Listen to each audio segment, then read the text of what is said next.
ಆತ್ಮೀಯ ಬಂಧುಗಳೇ, ಮಹಾಭಾರತ ಉದ್ಯೋಗ ಪರ್ವ. ಇದರಿಂದ ಇವತ್ತು ಶ್ರೀ ವ್ಯಾಸರು ಮತ್ತು ಗಾಂಧಾರಿಯ ಮುಂದೆ ಸಂಜಯ ರಾಜ ಧೃತರಾಷ್ಟ್ರನಿಗೆ ಶ್ರೀಕೃಷ್ಣನ ಮಹಾತ್ಮ್ಯವನ್ನು ತಿಳಿಸೋದು, ಈ ವಿಚಾರದ ಬಗ್ಗೆ ನಾವು ತಿಳ್ಕೊಳ್ಳೋಣ.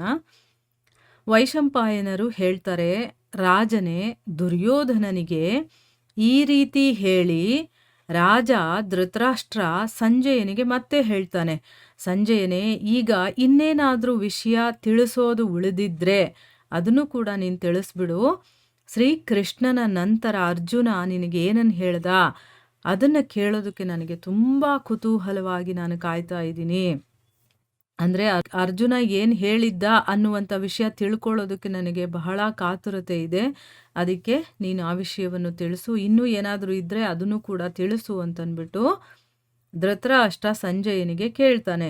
ಅದಕ್ಕೆ ಸಂಜಯ ಹೇಳ್ತಾನೆ, ಶ್ರೀಕೃಷ್ಣನ ಮಾತುಗಳನ್ನು ಕೇಳಿ ಕುಂತಿ ಪುತ್ರನಾದಂತಹ ಅರ್ಜುನ ಅವರ ಮುಂದೆನೇ ಈ ರೀತಿ ಹೇಳ್ತಾನೆ. ಏನು ಹೇಳ್ದ ಅಂತಂದರೆ, ನನಗೆ ಹೇಳ್ದ ಅವನು, ಸಂಜಯನೇ, ನೀನು ಪಿತಾಮಹ ಭೀಷ್ಮ, ಮಹಾರಾಜ ಧೃತರಾಷ್ಟ್ರ ಮತ್ತು ದ್ರೋಣಾಚಾರ್ಯರು, ಕೃಪಾಚಾರ್ಯರು, ಕರ್ಣ, ರಾಜ, ಬಾಹ್ಲಿಕ, ಅಶ್ವತ್ಥಾಮ, ಸೋಮದತ್ತ, ಶಕುನಿ, ದುಶ್ಯಾಸನ, ವಿಕರ್ಣ ಮತ್ತು ಅಲ್ಲಿ ಸೇರಿರುವಂಥ ಸಮಸ್ತ ರಾಜರಿಗೂ ಕೂಡ ಯಥಾ ಯೋಗ್ಯ ನನ್ನ ಅಭಿನಂದನೆಗಳನ್ನು ತಿಳಿಸು. ಅಂದರೆ ಅವರವ್ರಿಗೆ ಯಾವ ರೀತಿ ನನ್ನ ಒಂದು ಅಭಿನಂದನೆ ತಿಳಿಸ್ಬೇಕೋ ಅವರವ್ರಿಗೆ ಆ ರೀತಿ ತಿಳಿಸು.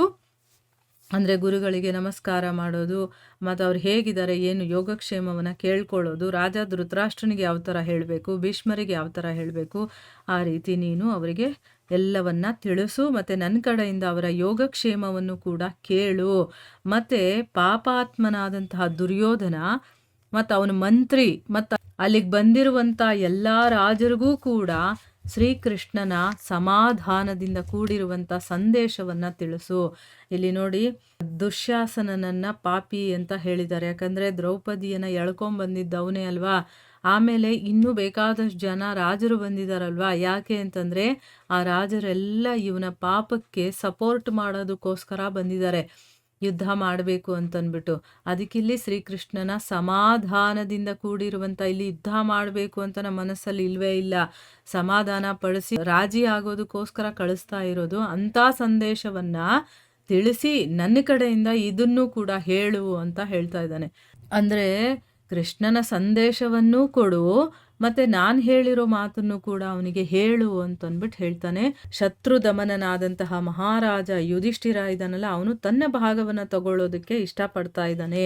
ನೀವೇನಾದರೂ ಕೊಡಲಿಲ್ಲ ಅಂತಂದರೆ ನಾನು ನನ್ನ ಚೂಪಾದ ಬಾಣಗಳಿಂದ ನಿಮ್ಮ ಕುದುರೆಗಳು, ಆನೆಗಳು, ಸೈನಿಕರ ಸಹಿತ ನಿಮ್ಮನ್ನು ಯಮಪುರಿಗೆ ಕಳಿಸ್ಬಿಡ್ತೀನಿ ಅಂತಂದ್ಬಿಟ್ಟು ಈ ವಿಷಯವನ್ನು ತಗೊಂಡೋಗಿ ಅವರಿಗೆ ಹೇಳು ಅಂತಂದ್ಬಿಟ್ಟು ಹೇಳ್ತಾನೆ.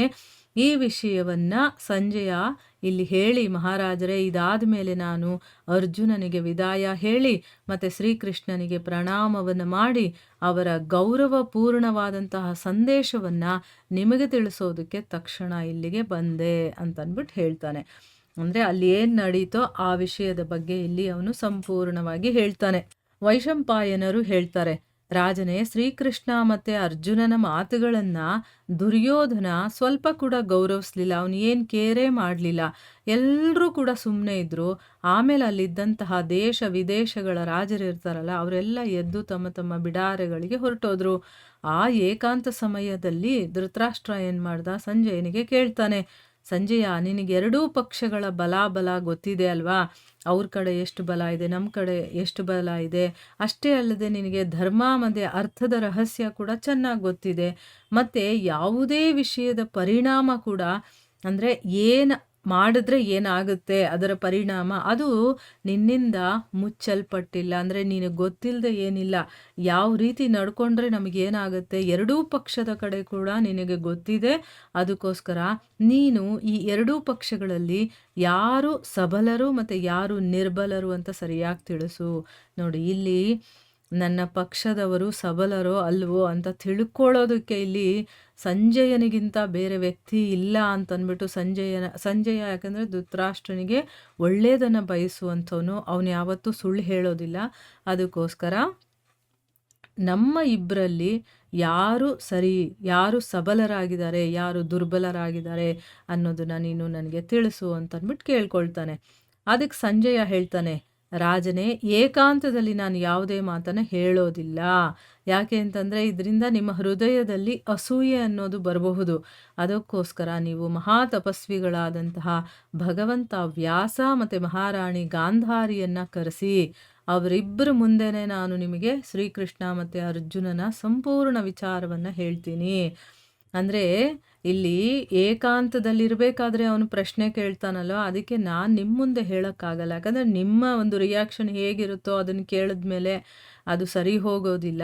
ಅದಕ್ಕೋಸ್ಕರನೇ ಗಾಂಧಾರಿಯನ್ನು ಮತ್ತು ವ್ಯಾಸ ಮಹರ್ಷಿಗಳನ್ನು ಇಬ್ಬರನ್ನು ಕರೆಸಿ ಅವರ ಮುಂದೆ ನಾನು ಕೃಷ್ಣ ಹೇಳಿರೋದನ್ನು ಹೇಳ್ತೀನಿ, ಅರ್ಜುನ ಇನ್ನೇನು ಹೇಳ್ದ ಆ ವಿಚಾರವನ್ನು ಕೂಡ ನಾನು ಹೇಳ್ತೀನಿ ಅಂತ ಅಂದ್ಬಿಟ್ಟು ಅವನು ಧೃತರಾಷ್ಟ್ರನಿಗೆ ಹೇಳ್ತಾನೆ. ಮುಂದುವರೆದು ಏನಾಗುತ್ತೆ ಅಂತ ನಾವು ಮುಂದಿನ ಭಾಗದಲ್ಲಿ ತಿಳ್ಕೊಳ್ಳೋಣ. ಹರೇ ಕೃಷ್ಣ.